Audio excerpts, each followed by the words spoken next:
शरद पूर्णिमा की आप सभी दर्शकों को ढेर सारी शुभकामनाएं। माँ लक्ष्मी आप पर कृपा पूरे साल बनाए रखे। पौराणिक मान्यताओं में ऐसा माना जाता है कि शरद पूर्णिमा के दिन माँ लक्ष्मी जो समुद्र मंथन है उनसे बाहर निकली थी या उत्पत्ति हुई थी। इस तिथि को धनदायक माना जाता है क्योंकि मान्यता है कि इस दिन माँ लक्ष्मी पृथ्वी पर विचरण करने आती हैं और जो लोग रात्रि में जगते हैं, भजन कीर्तन करते हैं, माँ लक्ष्मी का आह्वान करते हैं, धन की देवी लक्ष्मी उनके घर जरूर वास करती हैं। अब इस पूर्णिमा की रात की जो चांदनी है वो बहुत ज़्यादा यानी कि पृथ्वी के नज़दीक हो जाता है चंद्रमा, और इस चांदनी में अगर आप सुई में धागा पिरोएं तो आंखों की रोशनी बढ़ती है। और इन्हीं मान्यताओं के आधार पर यह भी परंपरा है कि चांदनी में खीर रखने से उसमें अमृत समा जाता है और उस खीर को ग्रहण करने से आपका स्वास्थ्य पूरे साल अच्छा रहता है। तो 19 अक्टूबर की शाम 7 बजे से पूर्णिमा तिथि आरंभ हो रही है और 20 अक्टूबर की रात 8:20 पर समाप्त हो जाएगी। इसी दिन माँ लक्ष्मी का समुद्र मंथन से प्राकट्य हुआ था और भगवान श्री हरि के साथ भी उनका विवाह इसी दिन हुआ था। देखिए, शरद पूर्णिमा की रात में तुलसी के पेड़ के नीचे एक दीपक जरूर जलाइए। वो दीपक घी का होगा, लाल धागे की बाती होगी, और इस दीपक में एक चावल का दाना हल्दी से कलर करके रख दीजिएगा। इसके बाद तुलसी के पौधे में लाल रंग का मौली धागा जरूर बांधिएगा तने में 7 बार लपेटकर। ऐसा करने से माँ लक्ष्मी का घर में आगमन होता है।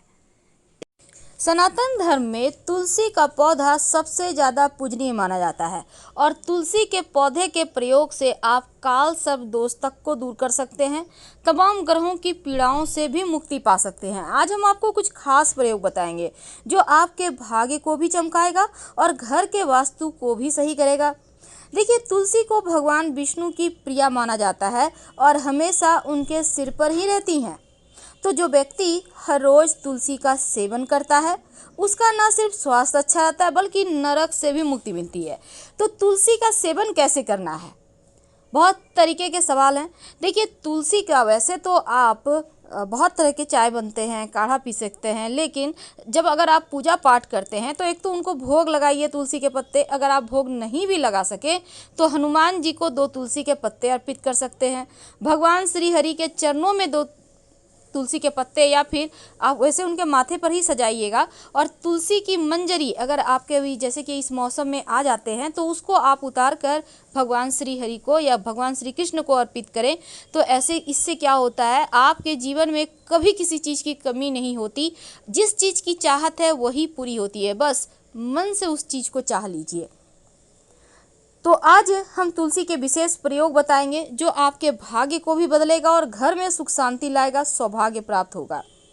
तो चलिए जानते हैं। सबसे पहला प्रयोग है, अगर देखिए तुलसी की हम बात करें तो तुलसी मंगल ग्रह के साथ जुड़ा हुआ है, इसलिए इस खास दिन में, इस अमावस्या के दिन एक छोटा सा प्रयोग करें। आप पेड़ के नीचे जो तुलसी का पत्ता गिरा हुआ है या फिर आपने पहले से तोड़ कर रखा है तो उसी को ले लें। अब इस तुलसी के पत्ते को पहले तो आप भगवान को अर्पित करें और फिर इस एक पत्ते को आप अपने पर्स में या अलमारी में रख लें। ऐसा करने से ये पत्ता धन को आकर्षित करता है, धन की मुश्किलों को दूर करता है। नहीं तो आप जहाँ भी आप व्यवसायी हैं तो अपने व्यवसाय स्थल पर भी जहाँ आपका बही खाता रहता है वहाँ पर रख दीजिएगा, तो धन आएगा भी और बरकत भी होगा। अब व्यापारी हैं, आप चाहते हैं व्यापार में खूब बरकत हो, खूब आए पैसा, आपकी व्यापार अच्छी से नहीं चल पा रही, आप चाहते हैं खूब धन आए, व्यापार में सफलता मिले, तब ऐसे में एक छोटा सा प्रयोग कीजिएगा। एक तो आप घर के आटे में तुलसी का पत्ता भगवान श्री हरि के चरणों में रखकर जरूर रख दें। ये प्रयोग आप जरूर करें और आप हर सप्ताह कर सकते हैं, हर पूर्णिमा, हर एकादशी को कर सकते हैं, हर गुरुवार को कर सकते हैं। जहाँ पर किचन में चावल रखते हैं, जहाँ पर किचन में सामान रहता है, वहाँ पर अगर आप एक छोटा सा काम करें। देखिए, आप अपने रसोई घर में चावल के डब्बे के जहाँ पे हैं वहीं पर कुछ पत्ते तुलसी के रख दीजिएगा। ऐसा करने से घर में सुख शांति भी आएगा और स्वास्थ्य भी अच्छा रहेगा। और यहाँ तक कि अगर आप अमावस्या तिथि को चावल बना रहे हैं, भात जिसको कहते हैं, खाना बना रहे हैं, तो चावल में बनाते समय 1 या 2 तुलसी के पत्ते डाल दें, तो फिर ये तुलसी का पत्ता आपका भाग्योदय भी करेगा और आपके खाने का स्वाद बढ़ेगा। वैसे तो तुलसी जी में अमावस्या तिथि है तो तुलसी के पत्ते तोड़ने नहीं है, लेकिन मिट्टी में जल अर्पित कर सकते हैं। तो जब जल अर्पित कीजिएगा तो जल में 1 चुटकी हल्दी डालकर ही अर्पित कीजिएगा।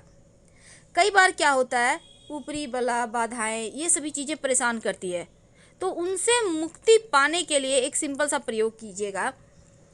अगर आपको लगे कि घर में सुख शांति नहीं है, प्रेम भाव कहीं खो गया है, ऊपरी बाधाएं बलाएं हैं, तब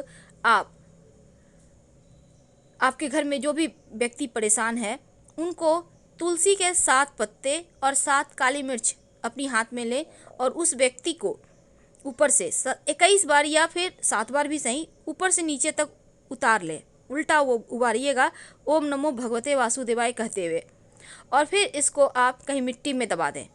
वैसे अगर आप उबारना नहीं चाहते हैं, उतारना नहीं चाहते हैं, तो इस काली मिर्च और इस तुलसी के पत्ते को उनको चबाने दे दें।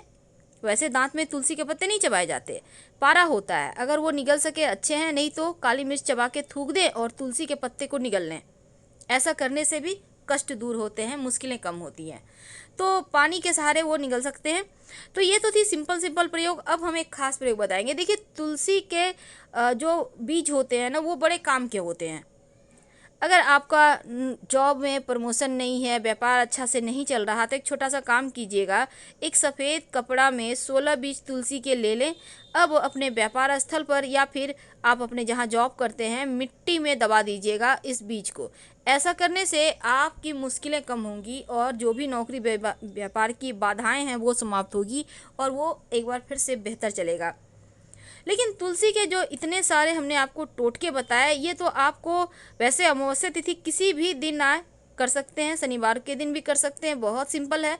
लेकिन अगर हम एक छोटा सा प्रयोग की बात करें तो तुलसी जी में अगर आप एक छोटा सा काम करें। देखिए, सबसे पहली बात तो तुलसी के पत्ते आप फिर से रिपीट कर रहे हैं, नहीं तोड़िएगा। लेकिन अगर आपकी कोई विशेष मनोकामना है, आपके कोई ऐसी इच्छा है जो लंबे समय से पूरी नहीं हो पा रही है, तो एक छोटा सा काम कीजिएगा। एक लौंग और एक सिक्का ले लें, तुलसी के पेड़ के पास जाइए, ये किस्मत को बदलने वाला प्रयोग है। और इस सिक्का और लौंग को लेकर हाथ में आपके जो भी मन में कामनाएं हैं उसको बोलिए और इसको उसकी मिट्टी में गाड़ दीजिए। पहले से सिक्का गाड़ के रखा है तो उसी सिक्के को निकाल के फिर से यूज कर सकते हैं, और नहीं तो आप दूसरा सिक्का ले लें। अगर आपके घर में छोटा सा चांदी का सिक्का है तो उसको भी आप प्रयोग कर सकते हैं। तो इसको अब गाड़ने के बाद आप तुलसी जी को प्रणाम करें और शाम के समय पूरे घर में दीपक जलाइएगा, दिखाइएगा, तुलसी जी में भी दिखाइए। लेकिन एक बात याद रखिएगा कि आपको ये अभी निकालना नहीं है, लौंग को वैसे भी आपको छोड़ देना है, और जब मनोकामना पूर्ण हो जाए तो सिक्का निकाल कर किसी पास के मंदिर में दान कर दीजिएगा। और अगर आपके घर में बच्चे हैं, बहुत ज़िद्दी हैं, तो ऐसे में उनको उनके बेडरूम में आप तुलसी के पत्ते पौधे आप उनके बालकनी वगैरह में लगा सकते हैं। उनकी हवा से उनका स्वास्थ्य अच्छा रहेगा और उनका जिद भी दूर होता है। और अगर किसी लड़की की शादी जल्दी नहीं हो पा रही है तो तुलसी जी में उनको कहें कि नित्य दिन जल अर्पित करें, प्रदक्षिणा करें, तो उनका विवाह जल्दी होता है। और अगर आप जो अमावस्या तिथि है इस दिन एक छोटा सा काम कीजिएगा। आप क्या करना है ना, आप इस दिन, वैसे तो आप ये प्रयोग आज कोई भी महिला है, पुरुष हैं, बच्चे हैं, कोई भी ये प्रयोग कर सकता है। रात में सोने के पहले एक सिक्का ले लें और कम से कम 2 तुलसी का पत्ता तकिए के नीचे रखकर सो जाएं, और अगले दिन इसको सिक्के को निकाल कर पास के मंदिर में दान पेटी में डाल दें और जो पत्ता है उसको मिट्टी में दबा दें। जीवन की जो मुश्किलें हैं, जो बेवजह की टेंशन है, परेशानियां हैं, वो दूर हो जाती हैं। शरद पूर्णिमा के दिन स्नान करने के बाद घर के मुख्य दरवाजे पर हल्दी मिले हुए जल से छींटा जरूर लगाइएगा और पूरे घर में हल्का हल्का डालिएगा। घर में धन धान्य की वृद्धि होने लगेगी। पूरे घर की साफ सफाई जरूर रखना है, कहीं भी अंधेरा मत रहने दें। और साथ ही माँ लक्ष्मी को प्रसन्न करने के लिए आप उन्हें खीर, मखाना, दही, पान और बतासे इसका आपको भोग जरूर लगाना है। खीर तो बनाइएगा ही, साथ ही आप अगर मान लेते हैं मखाना दही वगैरह नहीं है तो कोई बात नहीं, बतासा है ना, बतासे का ही भोग लगा दें। सफ़ेद चीज़ें पसंद है, या फिर एक पान के पत्ते पर 2 लौंग रखकर उनको भोग लगा दें। अगर आप धन की मुश्किलों से बाहर निकलना चाहते हैं तो रात में जरूर जगिए और भगवान श्री हरि विष्णु के निमित्त सहस्त्र नाम का पाठ कीजिए। और साथ ही माँ लक्ष्मी को गुलाब की पंखुड़ी अगर संभव हो तो अर्पित करें, और फिर ओम ह्रीं श्रीं कमले कमलालय प्रसीद प्रसीद महालक्ष्मी नमः का जप कर सकते हैं। धन की मुश्किल दूर हो जाएगी। या फिर आप ओम श्रीं श्रेय नमः का भी जप कर सकते हैं। आपको जो भी मंत्र आसान लगे, अच्छा लगे, दिल से निकले वही करें। धन्यवाद।